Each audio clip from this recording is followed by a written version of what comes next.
Hello friends, कैसे हैं आप। मैं हूं अभिजीत और आप देख रहे हैं job and technology channel. Friends, मैं आज के वीडियो में लेकर आया हूं मध्य प्रदेश भोपाल में आया कार ड्राइवर को कैसे अप्लाई करना है, इन सब के बारे में जानेंगे स्टेप बाय स्टेप। तो फ्रेंड्स, आप वीडियो में लास्ट तक बने रहिए ताकि आपको जो भी डाउट हो, जहां भी आपकी परेशानी हो रहा हो, उसे आज हम क्लियर करेंगे।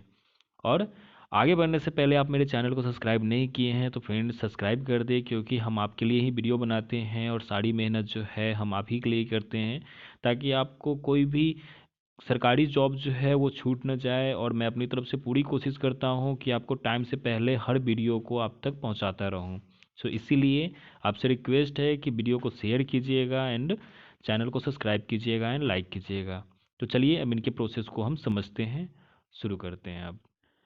हाँ तो फ्रेंड्स, हम आ चुके हैं इनके ऑफिशियल नोटिफिकेशन पेज पे, जो कि है ministry of communication department of post India की तरफ से, जो कि आपका post master general MP circle Bhopal के लिए है। तो फ्रेंड्स, ये जो है आपका ड्राइवर पोस्ट के लिए है, जैसा कि यहाँ पर इन्होंने क्लियरली मेंशन कर रखा है। फ्रेंड्स, तो यहाँ पर जैसा हम देख पा रहे हैं कि आपका जो है वो manager mail motor service Bhopal, Indore, Jalalpur and postal units of MP circle के लिए ये निकाला गया है। नंबर ऑफ पोस्ट जो है वो आपका 11 रहने वाला है। वहीं जो है name of the office to home application address to, तो ये जो आपका जो है असिस्टेंट डायरेक्टर रिक्रूटमेंट्स, इसी पोस्ट ऑफिस पे आपको, इसी पते पे आपको भेजना है जो फ़ोन नंबर पे आपको दे रखा है। तो इस बात का आप थोड़ा ध्यान रखें। एलिजिबिलिटी कंडीशन की अगर हम बात करें तो ये जो है वो आपका पे ग्रेड स्केल काफ़ी अच्छी होने वाली है। वहीं पे आप अगर नीचे में हम आते हैं तो देखते हैं कि आपका जो है आपका मतलब इसमें क्या क्या क्राइटेरिया मांग रहा है आपसे। तो पहला जो है वो possession of valid driving licence for light and heavy motor vehicle का आपके पास लाइसेंस होना चाहिए, वो भी वैलिड, आपके मतलब किसी तरह का उसमें कोई प्रॉब्लम नहीं हो। सेकंड जो कह रहा है वो आपका है knowledge of motor mechanic, the candidate should be able to detect and re rectify the minor defect of in vehicles, यानी कि किसी तरह की कोई परेशानी होती है व्हीकल्स में तो आपको शुरुआती जो भी स्टेप जो होता है फर्स्ट ऐड के तौर पे वो आपको पता होना चाहिए। ये उनका रिक्वायरमेंट्स है। और इसके बाद जो नेक्स्ट स्टेप की जो बात कर रहे हैं इनमें, तो वो ये है कि experience in driving for light and heavy motor vehicles for the list 3 years, यानी कि आपको 3 साल का एक्सपीरियंस मांग रहे हैं वो light and heavy motor vehicles का। तो इस बात का आप ध्यान में रखें, आपके पास इन चीज़ का होना चाहिए और आपको 10th पास होना चाहिए रिकॉग्नाइज बोर्ड और इंस्टीट्यूट से। ये चार जो है आपके पास कंपलसरी होना चाहिए। अगर आपके पास ये चार नहीं है तो आपको प्रॉब्लम होगी इसे फिलअप करने में। अब चलिए हम आगे बात करते हैं। एज लिमिट की जो है वो आपका 56 साल का होने वाला है। और अगर पे स्केल की बात करें तो लेवल 2 का होने वाला है। पे मैट्रिक्स जो है वो आपका C7 पे स्केल का होगा, तो ये काफ़ी हैंडसम सैलरी होगी। और एज लिमिट की अगर हम बात करें तो यहाँ पे आपका जो है वो 56 साल की है। Last date the receipt of the application होना चाहिए। और हम आगे अगर बढ़ें तो यहाँ जो है आपका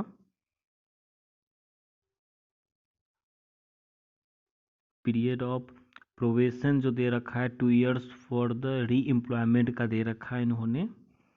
वहीं अगर हम आगे की बात करें तो यहाँ पे जो है आपका एप्लीकेशन जो है 8 नंबर पॉइंट में कि application in duplicate only in the prescribe performance annex 1 में आपको देना है। Candidates who services can be separated immediately और selection together with the certificate from the forwarding authority in proforma annex 2, यानी कि एनक्स 2 में जो है वो आपका ऑफिशियल और आपका खुद का दोनों का काम उसमें होगा। और अगर हम फर्स्ट स्टेप की बात करें उसमें तो इंटीग्रिटी सर्टिफिकेट है, list of major minor penalties impose if any of the official during the last 10 years, if no penalty has been impose nil certificate should be include, यानी कि अगर आपने कोई पेनल्टी नहीं लग हुआ है तो आप वहाँ NIL लिख देंगे, यानी कि कोई नहीं।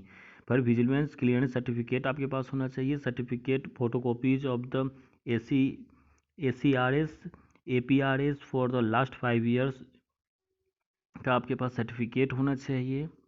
तो ये सारी चीज़ें हैं जो आपसे वो डिमांड कर रहे हैं। तो ये सब कुछ कंप्लीट होना चाहिए, क्योंकि जब आप फॉर्म फिल करेंगे तो उस जब आप इसको बाय पोस्ट उनके एड्रेस बताए हुए एड्रेस पर जब आप सेंड करेंगे तो ये सारे चीज़ का जेरोक्स आपको लगा करके भेजना होगा।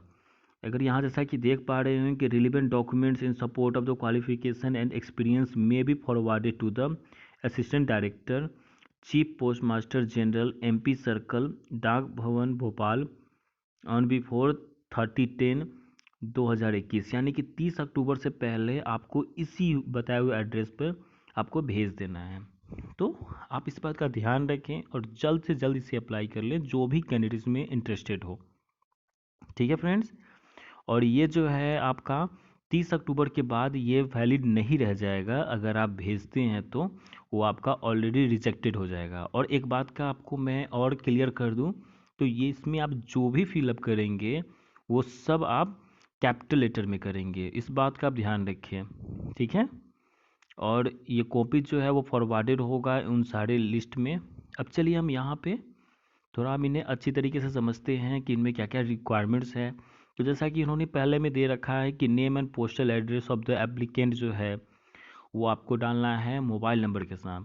तो आप एक बात का आप ध्यान रखिए कि मतलब आप जो भी अपना डिटेल्स यहाँ पे एड्रेस फिलअप करते हैं, ठीक है, तो ये बॉक्स के अंदर में ही आपका होना चाहिए। अगर ये बॉक्स के बाहर हो जाता है तो वो वहाँ पर इनवैलिड मान सकते हैं। और आपको छोटा छोटा लेटर में लिखिएगा और आप सारे को जो है वो कैपिटल लेटर में लिखना है। जितने भी आप फिलअप कर रहे हैं उन सारे को कैपिटल लेटर में लिखना है, किसी को भी स्मॉल लेटर में नहीं लिख रहा है। सेकेंड नंबर में आपसे कह रहा है डेट ऑफ बर्थ आप डालने के लिए, तो आप डेट ऑफ बर्थ वहाँ डाल देंगे। Date of retirement under central government rule के अकॉर्डिंग जो आपका डेट ऑफ रिटायरमेंट जो हुआ है वो आप वहाँ लिख देंगे। जो भी आपका होगा अपने अकॉर्डिंग लिखेंगे। फिर एजुकेशनल क्वालिफिकेशन जो है enclosed to separate sheet duly authenticated by your signature if space below is sufficient। आप यहाँ पे 10th का क्वालिफिकेशन जो भी है आपका जिस भी बोर्ड से है वो आप डाल देंगे, समझे। और उसके बाद इनका जो एक है आप जेरोक्स ये आप इनके साथ अटैच कर देंगे, वहाँ पे आप अपना सिग्नेचर करके। अगर हम 5वें पॉइंट की बात करें तो कम्युनिटी ऑफ द कैंडिडेट्स, यानी कि आप किस कम्युनिटी से बिलोंग करते हैं उसके बारे में आपको लिखना है। अगर 6 पॉइंट की बात करें 6 में ए की, तो आपसे कह रहा है कि do you hold analogues post of on regular basis in the parent cadre और डिपार्टमेंट। आप इन सब चीज़ों से होल्ड करते हैं इन सारी चीज़ों को, अगर है तो ठीक है, नहीं है तो आप नील कर देंगे। तो मतलब जैसा कि उन्होंने पहले भी ऑप्शन दे रखा है कि अगर आप हैं तो ठीक है, जिससे हैं वो आप लिख देंगे, अगर नहीं है तो NIL कैपिटल में लिख देंगे। फिर आपसे सेकेंड नंबर जो है वो कह रहा है कि do you process 3 years regular service in post in the may matrix वाला, वो चीज़ें है तो ठीक है, नहीं तो आप नील या ब्लैंक भी छोड़ सकते हैं। और जैसा कि है यहाँ पर दे रखा है कि उन्हें process valid driving licence if yes enclose copy, आप उसका भी एक जेरोक्स लगाएंगे। और date of low motor vehicles का डेट लिखना है और डेट ऑफ HMV यानी कि हेवी मोटर व्हीकल्स का डेट लिखना है कि ये कब तक वैलिड है आपका। So do you possess knowledge of motor mechanics, अगर आपके पास है तो आप उसको यस लिखेंगे। और उसका अगर आपके पास सर्टिफिकेट अगर है तो वो बहुत अच्छा होगा आपके लिए, तो वो भी आप सर्टिफिकेट लिख देंगे। और इनक्लोज का यहाँ पे मतलब है कि उनका एक जेरोक्स लगाना है। ठीक है फ्रेंड्स, और अगर हम नेक्स्ट की बात करें तो यहाँ पे कह रहा है कि do you possess experience of driving light and heavy motor vehicles for the last 3 years। अगर आपके पास एक्सपीरियंस है 3 साल का तो आप यस लिखेंगे और उसके साथ आपका एक्सपीरियंस सर्टिफिकेट आपको वहाँ अटैच करना पड़ेगा। तो इस बात का आप थोड़ा ध्यान रखिए। और नेक्स्ट जो है आपसे पूछा जा रहा है कि do you possess at least 3 years service experience as a home guard civil volunteer. अगर आपने कर रखा है तो यस करेंगे, नहीं कर रखा है तो नील या नो कर देंगे। और जो भी आप फिलअप करेंगे उसे कैपिटल में लिखेंगे। स्मॉल में लिखने पर आपका वो रिजेक्ट हो जाएगा। मे भी हो सकता है तो उधर से कोई रिस्पॉन्स आपको ना भी मिले, तो वो आप रिजेक्ट ही आप मान के चलेंगे। तो इस बात का ध्यान रखें कि आप अपनी तरफ से कोई भूल चूक नहीं करें। 7 नंबर जो पॉइंट दे रखा है, details of employment in chronological order, यानी कि आपको 1 2 3 करके आपको सारे को अच्छे तरीके से फिलअप करना है। किसी तरह की कोई मतलब गलती नहीं करना है इसमें। Enclose a separate sheet dull duly authenticated by your signature if space is below sufficient. अब यहाँ पे जैसे है कि आपने इससे पहले कौन सा ऑफिस या ऑर्गेनाइजेशन में काम किया है उसका नाम लिखेंगे। Post held with the pay matrix level जो है आपका वहाँ का कितना था वो डालेंगे। पीरियड ऑफ सर्विस आप डाल देंगे कि मतलब कौन से ईयर से लेके कहाँ तक आपने किया, वो सारा इन्फॉर्मेशन जो है वो आप फिलअप कर लेंगे। फिर जो है 8 नंबर जो है यहाँ पे कह रहा है कि nature of present employment that is ad hoc और टेम्परोरी और परमानेंट। जो अभी जहाँ आप वर्क कर रहे हैं वहाँ पे जो है वो आपका एडहॉक है या टेम्परोरी है या परमानेंट है, उसके बारे में आपको बताना है। फिर उसके बाद 9th नंबर कर रहा है कि in case of present employment is held on deputation please state. तो उसके बारे में आपको यहाँ पर पूरा फिलअप लिखना है कि हाँ the date of initial employment जो हुआ है आपका लास्ट का, वो अभी जो अभी चल रहा है जिसमें आप अभी वर्क ऑन कर रहे होंगे उसका डेट लिखना है। पीरियड ऑफ एम्प्लॉयमेंट लिखना है। उसका name of parent office organisation to which you belong, आप अपने पेरेंट्स का जो है पेरेंट ऑफिस का वो आपका आप अपना एड्रेस लिखेंगे जहाँ से आप बिलोंग कर रहे हैं, यानी कि आप जहाँ अभी करेंटली वर्क कर रहे हैं। सो फर्निश द डिटेल्स ऑफ पे इन द टेबल बिलो। तो आप यहाँ पे जैसा कि दे रखा है इन्होंने कि डेट है तो वो डेट आपको लिखना है। पे स्केल जो है प्री रिवाइज्ड वो लिखना है। बेसिक पे जो है वो आपको लिखना है। डेट एंड रिवीजन ऑफ पे जो है वो आपको मेंशन करना है। रिवाइज स्केल ऑफ पे पीवी एंड जीपी पे मैट्रिक्स लेवल लिखना है। उसके बाद आपका रिवाइज्ड बेसिक पे लिख देना है। फिर 11th नंबर आपसे कह रहा है कि total employments as per last pay round जो है आपका वो मेंशन करना है। उसके बाद आपका 12th नंबर जो है additional information if any which you would like to mention in support of your suitability for the post. तो वो आप यहाँ लिख सकते हैं एडिशनल इन्फॉर्मेशन है, ये कंपलसरी नहीं है, आप चाहें तो आप उसे छोड़ सकते हैं। अगर आपके पास है तो आप इसमें इसको अटैच कर सकते हैं। इनक्लोज का मतलब है कि आप इसके साथ उसका एक जेरोक्स लगा सकते हैं। 13 नंबर जो आपसे कह रहा है वो कह रहा है कि full postal address of forwarding authority and name and telephone number, और पूरा एड्रेस लिखना है और उसके साथ आप टेलीफोन नंबर भी लिखना है। और इनके जो बॉक्स दिए हुए हैं उसी बॉक्स के अंदर ही आपको लिखना है। या तो आप अपना लेटर को छोटा छोटा लिखेंगे ताकि आप पूरा डिटेल्स उसमें लिख सके, बॉक्स से बाहर नहीं होना चाहिए, नहीं तो आपको प्रॉब्लम होगा। रिमार्क्स आपको लिखना है। अगर आप कहीं भी एक्सपीरियंस पे आपका मान लें कि जो भी रिमार्क्स आपको मिला है, जो भी मिला हो गुड या जो भी चीज़ें है आपका जो रिमार्क के तौर पे दिया गया है तो आप लिखेंगे। अगर नहीं मिला है तो आप सिंपली नो या नील करके छोड़ देंगे।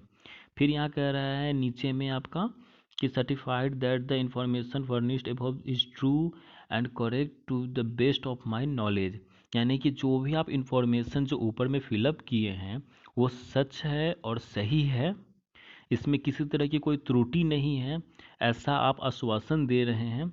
अगर ऐसा होता है तो आप पे कोई एक्शन लिया जा सकता है। ये एक तरह का आपका ओथ हुआ कि हाँ मैं अपनी तरफ से जो भी चीज़ फील कर रहा हूँ वो गलत नहीं है। फिर उसके बाद नीचे में आप सिग्नेचर और जो भी है उसका फिलअप कर देंगे। ये जो सर्टिफिकेट है furnish to the employer head of office and forwarding authority, ये तीनों को बिलोंग करता है। एनॉक्स 1 जो है कम्प्लीटली आपको भरना है। यहाँ जो है कुछ चीज़ें आपको भरना है, कुछ जो है ऑफिस और फॉरवर्डिंग अथॉरिटी इससे चीज़ को करेंगे। जैसा कि यहाँ पे है कि certified that particular furnished bye, आप अपना नाम लिख देंगे। उसके बाद जैसे नीचे में also certified that there is no vigilance and disciplinary case इधर, तो वो सब चीज़ें लिख देंगे। फिर यहाँ है कि जैसे कि दे रहा है इन्होंने कि आपका जो है लास्ट में सिग्नेचर नेम एंड डेजिग्नेशन जो है telephone number fax number office seal, तो वो आपको जैसे जहाँ लास्ट आपने जहाँ भी वर्क किया होगा वहाँ का सिग्नेचर, नेम एंड डेजिग्नेशन, जो आप किस पोजीशन पर थे, तो वहाँ का टेलीफोन नंबर, फैक्स नंबर हो तो फैक्स नंबर लिख देंगे, ऑफिस का सील लगवा लेंगे, प्लेस एंड डेट आप वहाँ पे मेंशन कर देंगे। लिस्ट ऑफ इनक्लोजर में जो है आपको ये मेंशन करना है कि आपने इसमें क्या क्या लगा रहे हैं जेरोक्स के तौर पे, ताकि आपको किसी तरह की कोई परेशानी नहीं हो। ओके फ्रेंड्स, मैंने आपको स्टेप बाय स्टेप सारा चीज़ें समझा दिया है। अब उम्मीद करता हूँ कि आपको किसी तरह की कोई परेशानी नहीं होगी अब इसे फिलअप करने में। So all the best friend, आपको मेरी तरफ से बहुत सारी ढेर सारी विशेष हैं कि आप अप्लाई करें और ज़्यादा से ज़्यादा कैंडिडेट इसमें सेलेक्ट हो जाएं। So thanks for watching my video. आपको वीडियो अगर पसंद आया हो तो चैनल को सब्सक्राइब कीजिएगा और बेल आइकन को दबाइएगा, ताकि आपको सबसे पहले लेटेस्ट इन्फॉर्मेशन आप तक पहुंच सके। और वीडियो पर कमेंट करके ज़रूर बताइएगा कि आपको ये वीडियो कैसा लगा। So thank you again, all the very best.